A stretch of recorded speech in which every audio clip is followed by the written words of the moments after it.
ยខ្ញុំសូមគោរពជាប់ត្រឹមលំបាកគ្រប់យ៉ាងទាំងយប់ទាំងថ្ងៃប្រឹងរកកម្រៃចិញ្ចឹមដីបាញ់កូនឲ្យធំខ្ពង់ខ្ពស់ស៊ូលំបាកកាយមិនដែលត្អូញត្អែអ្វីស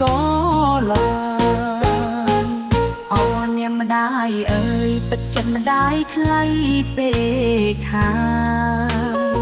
គ្មានអ្វីប្រៀបតំបាននឹងសេចក្តីស្រឡាញ់ដ៏ខ្ពង់ខ្ពស់កូនសូមសងគុណគ្មានថ្ងៃបំភ្លេចប្រាំងរួមបានទេ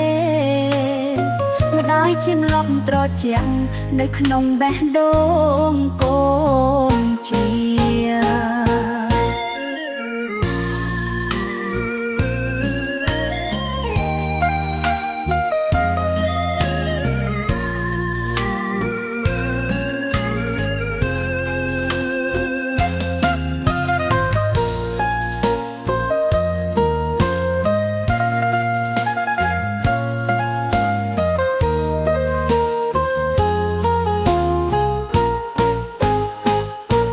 បំណងញើសជាម្ដាយស្រស់ដើម្បី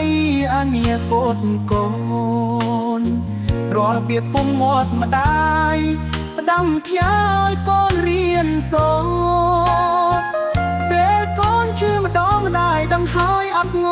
ងុយទាំងកាយទាំងទឹកហ៊ានលះបង់ដើម្បីគង់គ្រប់ពេល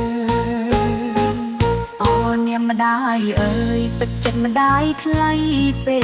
កហើយគ្មានអ្វីប្រៀបតំបាននឹងសេចក្តីស្រឡាញ់ដ៏ខ្ពង់ខ្ពស់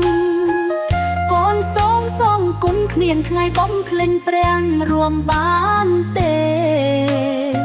ម្ដាយជាម្លប់ត្រជាក់នៅក្នុងបេះដូងកូនជារួងរហូត